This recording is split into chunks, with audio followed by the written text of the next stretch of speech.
Bienvenue. Alors aujourd'hui, on va se plonger dans un récit qui commence de la manière la plus brutale qui soit. Oui, c'est une image vraiment terrible. C'est une scène qui marque le début, non pas d'une tragédie, mais d'une détermination absolument hors du commun. Exactement. Et c'est cette détermination qu'on va explorer aujourd'hui à travers des extraits de l'autobiographie de Marcel Menckam, Mon chemin vers le succès. Oui, et l'objectif, ce n'est pas juste de raconter une autre histoire de réussite de la misère à la richesse, comme on en voit partout. Non. L'idée, c'est vraiment de décortiquer une méthode, une sorte de mécanique de la résilience, où chaque échec, chaque humiliation devient un carburant. Et il faut préciser le contexte, parce il est crucial. Le parcours de Menckam se déroule dans un univers bien particulier. Le marketing relationnel. Voilà, c'est un secteur qui repose sur des réseaux et où, il faut bien le dire, la méfiance est souvent la première réaction. Beaucoup de gens ont eu de mauvaises expériences, c'est clair. Donc partir de zéro là-dedans, criblé de dettes, sans soutien, c'est un peu comme vouloir grimper une montagne de glace en chaussettes. C'est exactement ça. Et ce qui est fascinant dans son récit, c'est que les leçons les plus puissantes, elles ne viennent pas de ses victoires. Ah non. Elles viennent de ses revers les plus spectaculaires. C'est presque un manuel de l'échec constructif. Alors commençons par là justement, parce que c'est le paradoxe le plus intéressant de ce livre. Hmm. Le titre, c'est Mon chemin vers le succès, mais il est rempli d'histoires d'échecs. L'une de plus marquante, c'est le lancement de ses premières conférences. Ah oui, celle-là est terrible. Il est tellement convaincu par son message qu'il voit grand, il loue une salle pour 300 personnes, il prépare tout, et là, c'est le drame. Seuls 5 invités se présentent. 5, On imagine l'humiliation. L'écho dans la salle vide devait être assourdissant. totalement. Mais ce qui est fou, ce n'est même pas tant l'échec en lui-même. Non, c'est ce qu'il en fait après. Il aurait pu se dire « c'est fini, je ne suis pas fait pour ça ». Surtout pour quelqu'un qui a ce passif, qui a dû littéralement s'extraire de terre pour survivre, cet échec public aurait pu être anéantissant. Oui, ça aurait pu le renvoyer à un sentiment d'impuissance. Mais sa réaction est différente. Comment est-ce qu'il rebondit? Il ne se décourage pas, il analyse. Il comprend que sa passion, ça ne suffit pas, que son message ne s'est pas vendu tout seul. Donc il change de méthode. Complètement.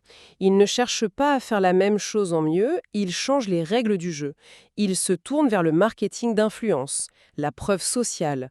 En fait, cet échec cuisant devient sa première leçon pratique de promotion. Une leçon qui a dû coûter cher. Très cher, mais il l'a bien retenu. Et ce n'était pas un cas isolé, c'est ça qui est incroyable. Il raconte aussi que pendant plus d'un an, ces webinaires peinaient à réunir plus de 10 personnes. Ah oui, semaine après semaine, le désert. Alors qu'aujourd'hui, ces salles virtuelles de 1000 places sont parfois pleines à craquer. Qu'est-ce qui a provoqué ce déclic? C'est une décision qui peut paraître contre-intuitive. Au début, ces formations, il les réservait à sa propre équipe, son réseau. Logique, on pourrait penser.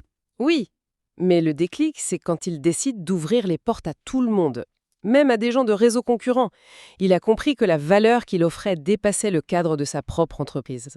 Donc au lieu de protéger son savoir, il l'a offert. Exactement. Et ça a créé un effet boule de neige. Son webinaire est passé d'un projet en difficulté à un rendez-vous continental, les dimanches Success Stories. Ce n'était plus de la persévérance aveugle, c'était de l'ajustement stratégique. Mais la liste des échecs continue. Une société de services qui finit en dispute, des startups dans le numérique, comme Santé Digitale qui ne décolle jamais, un projet agricole. On dirait qu'il a coché toutes les cases de l'échec entrepreneurial. C'est presque une compétence qu'il a cultivée. C'est ça. Et il le formule lui-même d'une manière très juste.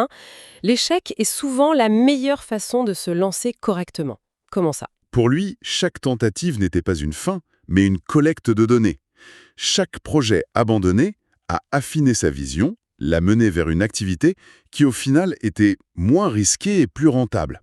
C'est l'art de chuter pour mieux avancer, comme il le dit. D'accord, donc il apprend à encaisser et à s'adapter. C'est la base. Mais ça ne suffit pas pour convaincre des gens, surtout dans ce domaine où tout le monde se méfie. Comment il a fait? C'est là que sa méthode devient vraiment subtile. Il mise tout sur une compétence qui peut sembler banale, mais qu'il transforme en super pouvoir, l'écoute active. L'écoute active. Ça peut sonner un peu cliché. Qu'est-ce que ça veut dire concrètement dans son cas? Ce n'est pas juste se taire et hocher la tête. Non, non. Dans son secteur, les gens ont l'habitude des vendeurs qui déroulent un argumentaire sont jamais écoutés. Lui, il prend le contre-pied total. C'est-à-dire, Il explique qu'il a appris à reformuler les préoccupations de ses interlocuteurs. pour être sûr d'avoir bien compris. Voilà, il pose des questions ouvertes qui obligent les gens à réfléchir à leurs propres besoins. Et en faisant ça, il change de statut. Il n'est plus un vendeur. Il devient un conseiller. Exactement. Un conseiller qui cherche une solution. Il crée un espace où les gens se sentent enfin compris et respectés. Et ça, c'est très puissant. Il raconte que ses premiers entretiens, c'était des monologues. Il essayait de prouver qu'il avait raison et ça ne marchait jamais. Et le changement s'est produit quand il a commencé à laisser les autres finir leurs pensées, à capter ce qui n'était pas dit. Et ses taux de conversion ont explosé. Juste parce que ses prospects se sentaient écoutés. C'est le fondement de la confiance. Et une fois qu'il a cette confiance, il passe à l'étape suivante, qu'il appelle l'approche ultra indirecte. Ça consiste en quoi? Avec ses vidéos, par exemple, il ne parle jamais de ses produits. Jamais. Il donne des conseils sur le bien-être, sur l'entrepreneuriat. Il ne vend rien. Il apporte de la valeur. C'est une stratégie de contenu très maligne. Mais est-ce qu'on ne frôle pas un peu la manipulation? On met les gens en confiance pour, au final, quand même leur vendre quelque chose. C'est une excellente question. Et c'est toute l'ambiguïté. La différence, dans son cas, se joue sur un mot. L'authenticité. Ce qui rend sa démarche plus humaine, c'est qu'il ne partage pas que ses succès. Il partage ses galères, il raconte ses conférences vides, ses dettes, ses doutes. En se montrant vulnérable. On s'identifie à ses luttes. Et cette vulnérabilité devient sa plus grande force de persuasion. Cette authenticité, c'est une chose. Mais certaines histoires dans le livre vont bien au-delà. Elles relèvent de la prise de risque pure et simple, presque insensée. Ah, l'anecdote du Tchad. Oui, son premier voyage au Tchad. C'est hallucinant. Il sent qu'il doit rencontrer ses clients en personne, mais il n'a pas un sou. Alors il décide de faire le voyage par la route. 1 semaine de trajet. Il dort à même le sol, il est mal nourri. Et une fois sur place, le plus dur commence. Il doit rencontrer des gens aux 4 coins de la capitale, N'Djamena. Mais il n'a pas de quoi se payer les transports. Alors il marche? Et là, il faut vraiment s'imaginer la scène. On n'est pas dans un taxi climatisé, hein. Pas du tout. Il marche des kilomètres, des heures. Sous 45 degrés?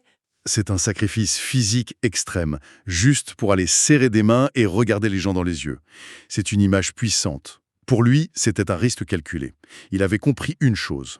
La confiance digitale, c'est bien, mais la confiance humaine, née d'une rencontre physique, c'est indestructible. Il a sacrifié son confort à court terme pour un gain à long terme. Un pari audacieux, mais le résultat est là. Le Tchad est devenu l'un de ses marchés les plus importants. Un autre exemple de ce genre de pari fou, il reçoit un chèque de 7,8 millions de francs CFA. C'est une prime énorme de son entreprise pour acheter une voiture. Le symbole de la réussite, c'est le moment où tout le monde s'attend à le voir parader au volant d'une belle berline. Mais il ne fait pas ça du tout. Non. Au lieu de s'acheter la voiture, il réinvestit la totalité de la somme, plus d'autres revenus, dans son stock de produits. Plus de 14 millions au total. Et là, son entourage ne comprend plus rien, c'est la douche froide. Les gens le voient toujours se déplacer à pied ou en transport en commun. Ils se disent que ce n'est pas possible. Que quelque chose cloche. Il le traite d'arnaqueur. Il perd en crédibilité au moment même où il fait le plus gros investissement de sa vie. C'est un sacrifice de l'image pour la substance. Il préfère la croissance de son entreprise à la gratification immédiate. C'est une démonstration incroyable de vision à long terme. Mais l'histoire ne s'arrête pas là. Ah non. Peu de temps après, il subit un vol. On lui dérobe plus de 10 millions de francs CFA de ce même stock. Non. C'est un scénario de film. Donc, non seulement il investit tout, mais en plus il se fait voler une grande partie. Là, c'est le point de rupture pour 99% des gens. N'importe qui aurait abandonné. Mais pas lui. Il a persisté. Et c'est là qu'on voit que sa résilience n'est pas juste émotionnelle, elle est aussi financière, stratégique. Il a intégré que c'était un marathon, pas un sprint. Si on essaie de résumer, ce qui ressort, c'est que le succès pour lui n'est pas du tout l'absence d'échecs. Au contraire. C'est la capacité à les utiliser comme des tremplins. C'est un mélange de résilience quasi surhumaine, de communication authentique et de risques audacieux. Et tout ça, et c'est peut-être le plus important, est au service d'une vision qu'il dépasse. Il cite souvent un proverbe africain, « La main qui donne est celle qui reçoit ». On comprend que son objectif final n'est pas juste l'enrichissement personnel. Non, c'est d'aider les autres à sortir de la précarité. Il parle de son rêve de créer des centres de formation pour les jeunes en difficulté. Un projet qui fait écho à sa propre enfance chaotique, bien sûr. Absolument.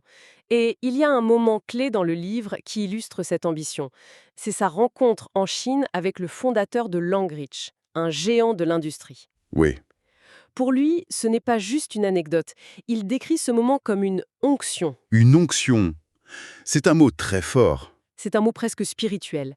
Il raconte qu'en serrant la main de cet homme, il ne voit pas un milliardaire, il voit un modèle de ce qu'il est possible de construire au service d'un pays. Il se projette. Totalement. Il s'imagine, lui aussi, avoir un impact à l'échelle nationale, Ça peut sonner arrogant, mais dans sa bouche, c'est l'ambition de passer du succès personnel à l'impact collectif. C'est une perspective puissante. Le livre s'appelle « Mon chemin vers le succès », mais il se termine sur l'idée d'une mission au-delà du succès. Oui, et ça soulève une question intéressante en fait pour quiconque essaye de construire son propre parcours. Si le succès n'est pas la destination finale, mais plutôt un carburant, un moyen d'agir. Un moyen d'agir à plus grande échelle, voilà. Alors, la question c'est, quelle serait pour chacun cette fameuse mission au-delà du succès? Qu'est-ce qu'on ferait de ce succès une fois atteint?